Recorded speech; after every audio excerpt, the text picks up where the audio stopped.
Assalamu alaikum, everybody. How's everybody doing? How's your weekend? Welcome, everybody. I'm very proud of everyone. We are on our second week of our Hadith Sciences class. So y'all are on the finishing end, mashallah. So I welcome everyone. Y'all have been doing great. Today, inshallah, we are going over some more. So the Kahoot today, we're going to actually do a little bit of reminding other Hadith scholars that we already talked about, plus we're gonna have a question about today's Hadith scholar. Okay, and then we also are going to be going over some more Hadith, inshallah. So let me ask you a couple of questions about the Hadith scholars that we've already done. Do you remember the Hadith scholar who used to do the fast of David? Who remembers that one? It's the last one that we talked about. Does anyone remember? So the answer to that one is Imam al-Nisa'i. Do you remember last time we talked about Imam al-Nisa'i, and one of his habits was to do the fast of David. The fast of David is where he would fast one day and take the next day off. So the answer to that Kahoot question is Imam Nisa'i. He used to do the fast of David. Another question that I'm going to ask you is, which one of the Hadith scholars reminds us of Salman al-Farisi? Does anyone remember? Which one reminds us of Salman al-Farisi? And the reason is they're both born in Persia and they both traveled. So the answer to that question is Ibn Majah. Ibn Majah is the Hadith scholar who reminds us of Salman al-Farisi. Okay, so that's two of the questions. Let's see what else I'm going to ask you on that today. Yeah, I think the next one is going to be about today's Hadith scholar. So inshallah, today we're looking at another Hadith scholar whose name is Abu Dawood. Abu Dawood, okay? And he was an authority in memorizing, comprehending, and ranking Hadith. His full name that you do not have to know is Sulman ibn Ash'ath ibn Ishaq ibn Bashir ibn Shaddad Abu Dawood Azdi As-Sijistani, okay? So it's a really long name. He is from a place called Sijistan. And just to show you, I actually looked up where Sijistan is because I was like, where's that? So I found out, that it is kind of like where the present day Iran and Afghanistan. So I'm going to share my screen really quick to show you. So here's a Google map of Sijistan, you can see. But that's just another name for like this part of the world. They say that Sijistan is kind of like where nowadays where the Iran and Afghanistan is. So that's kind of where that is. So yeah, so this scholar's from there versus some of the other ones that we know are from like the Iran area. There were some, and then Bilad al-Sham we know is over here, which is Levant area, right? So that is something that wanted to just show you. So he actually has a very high degree of renown, which means that his rank is right after Sahih al-Bukhari and Muslim. He was one of the most knowledgeable scholars of the Hadith of the Prophet, peace be upon him, as well as in fiqh, text, and chains of narrators throughout Islamic history. He was born in Sijistan in 202. He was born in 202. And his unique talent in memorization helped him commit a great deal of hadith to his memory. He, at a very early age, Abu Dawood memorized many, many hadith in a short period of time. And then as far as his path to knowledge, in the year 220 AH, he traveled to Baghdad when he was only 18 years old. And in 220, and 2 years later, he moved to the Levant, which is Syria. These early journeys helped him get high chains of transmitters, even higher than those of Imam Muslim. We also know about him, about his sheikhs. So I'm just going to read to you some of his sheikhs, but you don't need to know this. It says that the sheikhs of Abu Dawood in his book As-Sunan and other books were about 300 persons. So he learned from 300 persons. It says among his renowned sheikhs were Ahmed ibn Hanbal, Yahya ibn Ma'in, Uthman ibn Abu Shayba, Ishaq ibn Rahawna or Rahawai, Sulaiman ibn Harb, Abu al-Walid al-Taylisi, Qutayba ibn Sa'id, Sa'id ibn Mansur, Abu Ja'far al-Nufaili, Zuhair ibn Harb, Abu Ismail al-Bukhari, and many others. And then this is a Kahoot question. He actually accompanied Imam Ahmed. He really loved Imam Ahmed, and he was so fascinated with him that he would imitate his appearance and speech. So he really followed everything about Imam Ahmed, even his appearance and speech, and I'm going to ask you that on the Kahoot as well. And as for his students, he had many, many, many students. Some of his well-known students are Isa al-Tirmidhi, Abu Abdul Rahman al-Nasa'i, Abu Bakr al-Khalal, Ismail ibn Muhammad al-Safar, Abu Bakr ibn Dawood al-Asfahani, Abu Uwaina al-Asfaraini, Muhammad ibn Nasr al-Mirwazi, and Abu Bakr Yahya al-Suli. And then those who narrated his book from Sunan from him are 9 different narrators, which include Abu At-Tayyib Ash-Nani, Abu Isa al-Ramli, Abu Ali al-Lulu'i, Abu Bakr ad-Dasa at-Tamar, Abu Sa'id ibn Ziyad al-Arabi, Abu al-Hasan ibn al-Abd al-Ansari, Abu Usama al-Ru'ami, and Abu Salim al-Haludi. It is reported that Imam Ahmed narrated one hadith from him, something that Abu Dawood would brag about. And then about his books, in addition to his renowned book, which is called As-Sunan, Imam Dawood wrote lots of books such as Al-Marasil, Masail al-Imam Ahmed, Al-Nasikhi, Wal-Mansukh, Al-Qadr, Al-Zuhud, and many others. And there's a lot of scholarly praise as well. Yes, and then, yeah, he passed away in the year 275 in Basra and was buried along the grave of Sufyan al-Thawri. Okay, so today's hadith scholar's name was Abu Dawood. So I'm going to ask you a Kahoot question about that, and the clue is that he really loved to imitate the appearance and speech of Imam Ahmed. So that is something you need to know. All right, moving right along. I'm also going to, on the Kahoot today, I'm just going to review a couple of terms from last week. So you should know that there's a few terms that describe hadith. So there's Sahih, Hasan, Da'if, and Mawdu'. Sahih means it's a sound, reliable hadith. That's the very high level. Hasan means it's good. Okay, so the isnad is good. Da'if means weak. And Mawdu' means fabricated or forged. Mawdu' means fabricated or forged. And those are pretty much, each of those are going to be a question on the Kahoot as well. Now we are going to move on to the actual hadith. And I'm really proud of how far we've come along once again. So I'm going to show you what we're doing today on the chart. Okay, so here among all of the books, we have already done many of these books. Today we're going to focus a little bit on the excellence of the Holy Quran. There's a few about that. There's some about just going to the masjid. There's some under this section that are actually about different subjects of worship. So under the excellence of Holy Quran, there's different things like going to the masjid. Also, there's some other ones about manners of interactions that I'll show you about. And then there's prohibited deeds. This particular book is very, very long. It's 254 to 372, and that's why I thought, and that tells you there's over, that's over 100, almost 120 chapters worth of stuff. So I was thinking we would divide that up and do a little bit like every day from the prohibited book. That means that deeds that are prohibited or disliked, okay? So that's basically what we're looking at today. And as you can see, we've gone over more than half of the books. So there's very little left for us to do over the next few days, inshallah. All right, so now I go to the PowerPoint.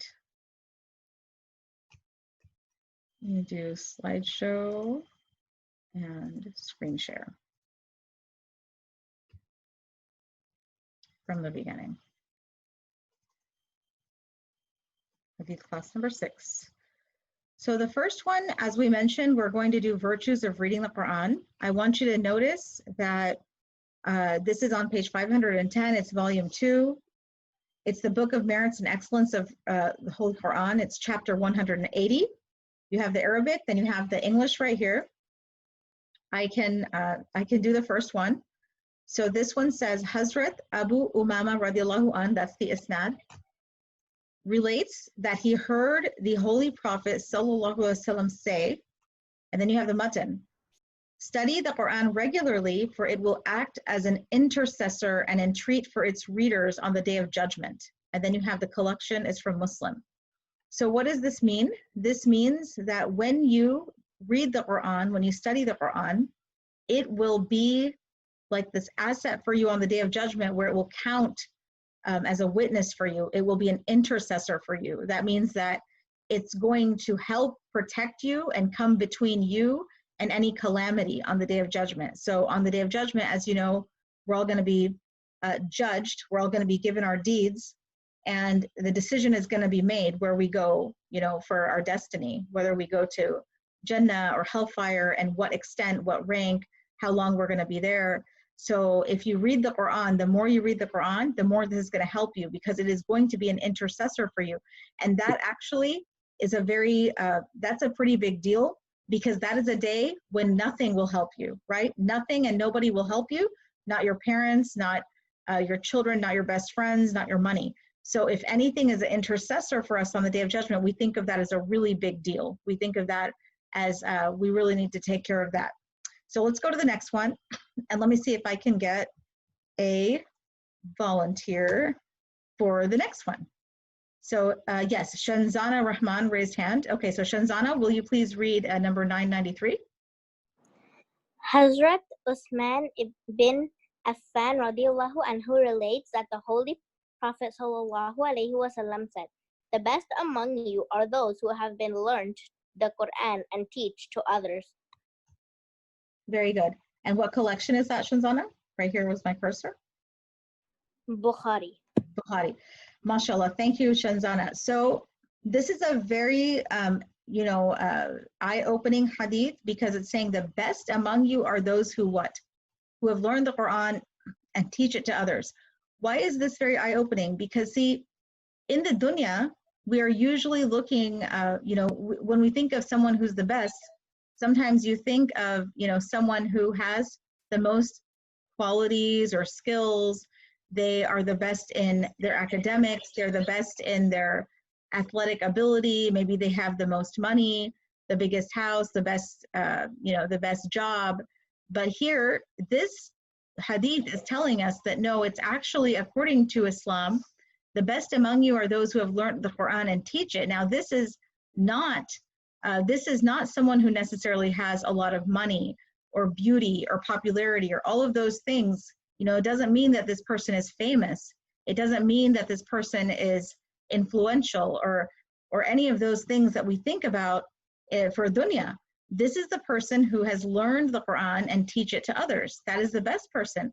So it really is a different perspective that we have, and it gives you the value and the importance of learning the Quran and teaching it to others. So we should also think of it in another way, that we should respect those people who teach the Quran. So if you have like a teacher who teaches you Quran, I know many of you may go to like an Islamic class, or you have someone online or someone that comes to your house. Whenever they teach you Quran, you really, really need to respect them, because that's what Allah wants, okay? Because they're valuable in the eyes of Allah, and we need to respect those teachers who teach Quran because of that reason, okay? So I saw some hands were raised. There was 2 hands I think I saw. So Manha and was it Khadija Akhtar? And if anybody else, just let me know. I like that. I like that you're raising your hand this way, because yeah, it's very organized. So Manha, was that your hand? There's another one. Let me see who else is. 3 people. Let me see, who is it? So I have Manha and Maryam and Rawan. Maryam, would you like to read this one? This one is 189, chapter 189. The hadith number is 1053. Wait, which one? This one right here. Do you see the screen where it says number 1053? I hope that you all can see my screen. That one? Yes. Thank you, Maryam. All right. Hazrat Abu Huraira relates that the Holy Prophet ﷺ said, "A person who goes to a mosque in the morning or evening for prayers Allah arranged a feast for him in paradise every time he visits a mosque in the morning or evening. Bukhari and Muslim. MashaAllah. Thank you so much, Mariam. And Mariam is one of our very good participants, and MashaAllah, always doing well in class. And so here we learn that a person who goes to the mosque in the morning or the evening, Allah arranges a feast for him in paradise every time he visits the mosque in the morning or the evening. So in Islam, one thing that we really value is going to Allah's house, which is the mosque, right? This is something which we value because Allah values it. And this is a place where people go and get to pray in congregation. There's so much more reward there. It really is a very good quality. And I know that, yes, men are, highly encouraged to go, women go too. And here, Allah arranges a feast, like not just a reward, but a huge feast. Like when you think of a feast, like imagine like a party, like if someone has a graduation party, right? Or one of these big, parties, like they are having a wedding or they're having Eid, then you have a feast. That's when you have a feast. You don't just, we're not talking about just going to a drive-thru. We're going to have a feast for the person who goes to the masjid in the morning and the evening. This is a very good quality because it also brings so much goodness within a person. If you see the person who keeps going to the masjid, it keeps you away from the wrong stuff. It keeps you remembering Allah. It also helps you connect with other people so you know what's going on in the community. They will also encourage you to do good work. You'll probably get to hear something good, some khatira or something good. And there's so many good things that come out of going to the masjid. But just the fact that Allah wants us to go to the masjid, that's what it's saying in this hadith, that Allah, every time you go, He arranges a feast. You get a big reward. And that's by Bukhari and Muslim.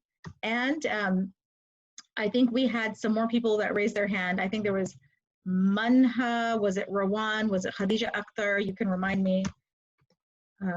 Yes. So Manha, do you want to go?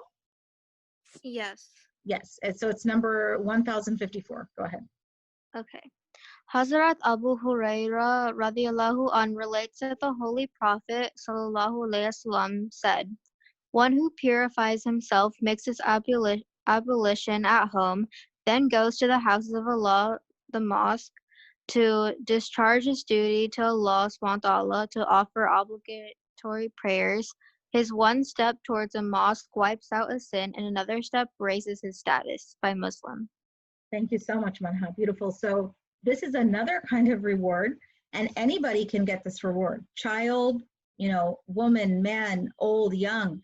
So if you make your wudu and you are going to the mosque, every single step wipes out a sin and raises your status.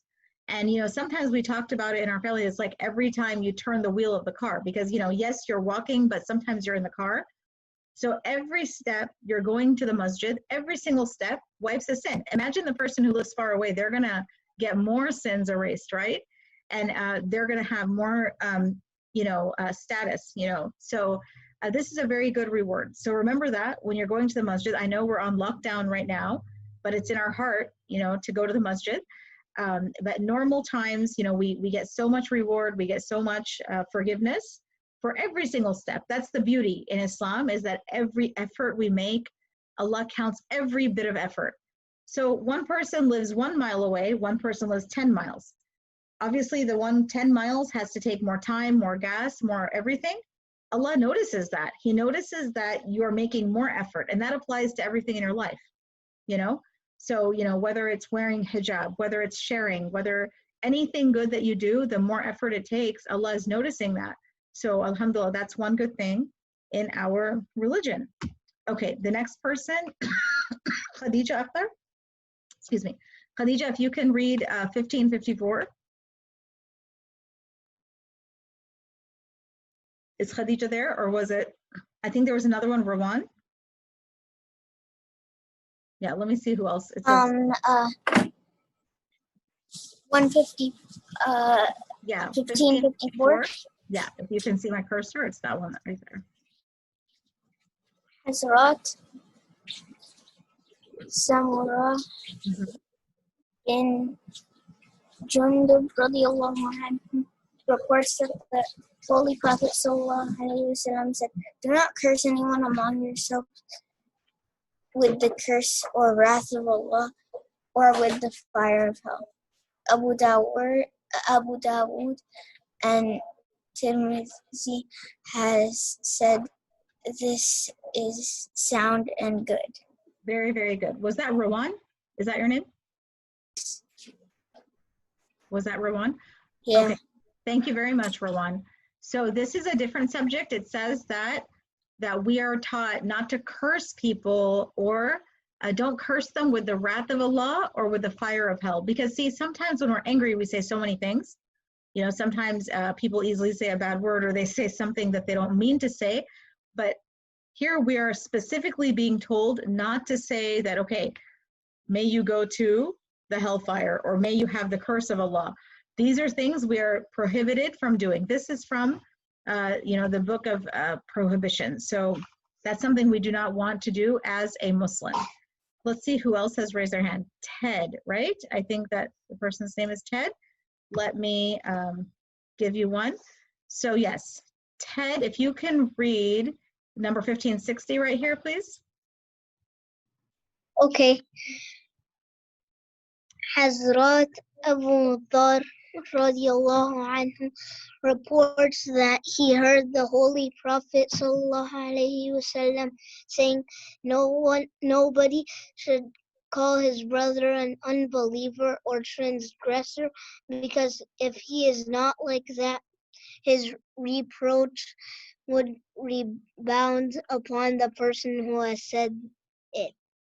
MashaAllah. And what is the collection? Bukhari. Bukhari, very good. So sometimes what happens, and I'll just stop for a second, share. Sometimes what happens is, unfortunately, Muslims, we might be like in a community or in a convention or somewhere, and we start throwing out these judgments to people like, oh, look at them, they're kuffar for doing this. They are not believers, or, they're not Muslim. Look, they're not doing, what they're supposed to do. They're not Muslim. And this actually happens. I mean, I've heard people saying that, and this is wrong. So we're not supposed to accuse people of especially if they're Muslim, you don't just quickly accuse them of, that, they're behaving like a kuffar, or you're a kafir if you do that. We don't do that. So this is something that we are not supposed to do from this hadith. I see one hand is raised from Arisa, so let me go back and share my screen for the next hadith. Let's see to the next one. Yes, Arisa, if you can help me to read this one. Sorry for some of the words are like a little bit covered, but we can figure it out. Go ahead, Arisa. Hazrat Abu Ayyub radiallahu anhu relates the Holy Prophet sallallahu alaihi wasallam said, "It is not proper for a Muslim to keep away from his, I think the word is his. From his brother for more than 3 days, so much so that when they meet, they move away from each other. The better of them is one of who is the first to salute the other." Bukhari and Muslim. Excellent. Thank you, Arisa. So what does that mean? So that means that, sometimes we get mad at somebody and we say, okay, we're not talking to them anymore. But without Islam, that cut of relationship, that could last forever. If you say, oh, okay, I'm not going to talk to you anymore. Like when you're really upset, fine, I'm not going to talk to you anymore. You're not my friend anymore. I'm mad at you. But then in Islam, what we're being guided by this hadith is that you should not cut relations for more than 3 days, to the point where when you see each other, you want to move away from each other. So let's say you're passing your Muslim sister or brother in the hallway of school, you're mad at them. It's been 3 days and you're still oh, that's you, let me move away. Don't do that, because we shouldn't get that mad for that long. You have to bring it within yourself to be able to forgive and forget, or to not get so upset about something, keep things into perspective, or have that humbleness inside. It's not always easy, but in Islam, we really have to try to keep control and regulate ourselves, okay? And so that's an example of our guidance right there. Let's look at the next one. Do I have a volunteer for the next one? Can I read it? Yes, what's your name? Shanzana. Shanzana, yes, go ahead, Shanzana.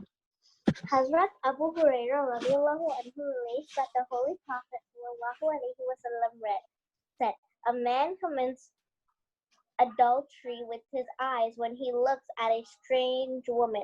The adultery of the ears is listening to sex dialogue. Adultery of the tongue is talking about sex. The adultery of the hand is to catch which is unlawful, and the adultery of the feet is going towards a strange woman. The heart ardently desires adultery, and the organs confirm or contradict the act. This is Imam Muslim's account. The version of Imam Bukhari is shorter. Okay, thank you so much. I know that was a long hadith. So what that's saying is about what we look at and what we listen to, okay? So I know that the word adultery is a very big word, but this is really warning us about what we see. It talks about walking towards haram. It talks about what we listen to. So we have to be really careful. Like if we're in a public place and, if there's a strange person who's not your mahram, you have to be careful and think twice before you walk near them. If you really have a reason, like you have to do something official, or you have to do something for some reason, then you have to go near them. But otherwise, if it's a stranger who you're not, who is not your mahram, you're not supposed to just approach them. So think about that. Like when you're in a casual situation, you're in your school cafeteria, you're in the mall, you're somewhere, you're in a party. You're not supposed to walk towards a strange person. Another thing is, what do we watch? Whenever you're watching something or whenever you're listening to something, you have to be really careful what you're watching and listening, okay? And so the next hadith is going to tell us what we need to do if we come across seeing something.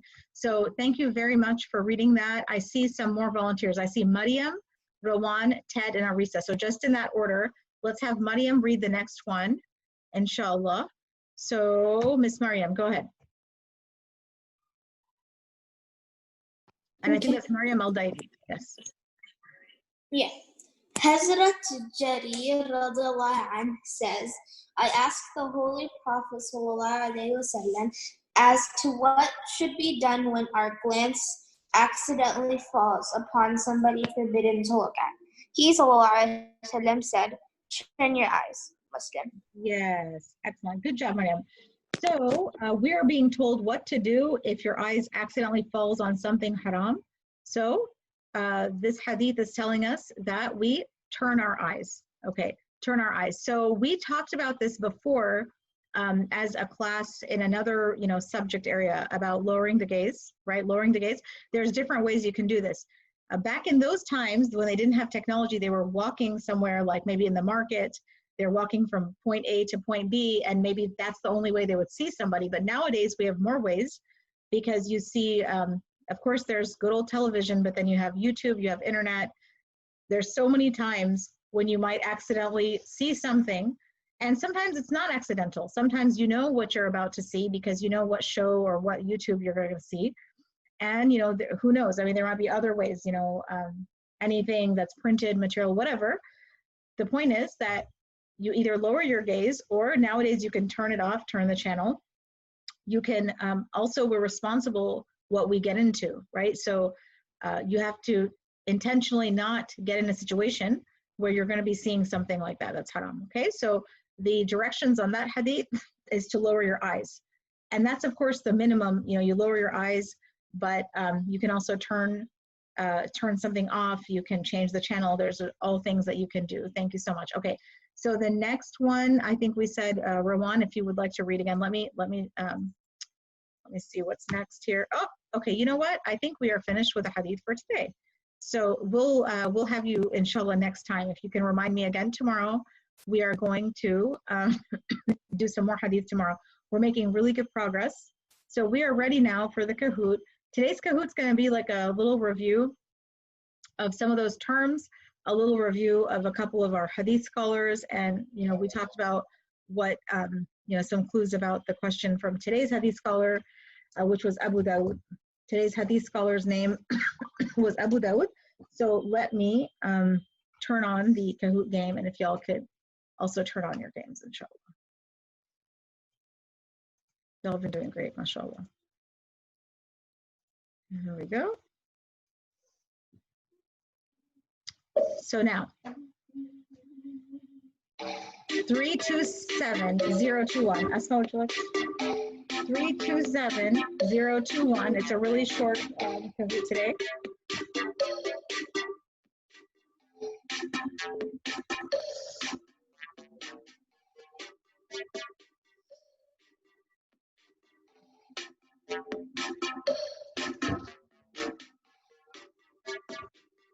So the hadith scholar who used to fast the fast of Dawood is Imam al-Nasa'i.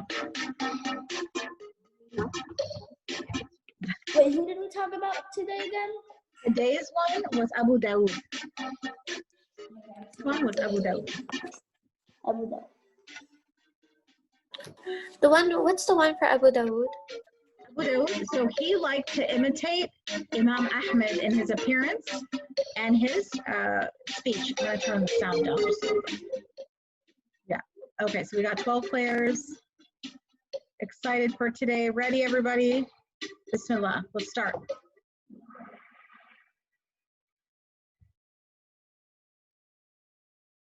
All right, the first question. Which hadith scholar reminds us of Salman al-Farisi? Is it Ibn Majah, Bukhari, Muslim, or Abu Dawud? Yes, the answer is Ibn Majah. He reminds us he was also born in Persia. Good job. Number 2, which hadith scholar used to fast like Dawood alayhi salam, fasting one day and skipping the next? Was it Abu Dawud, Tirmidhi, Imam al-Nasa'i, or Muslim?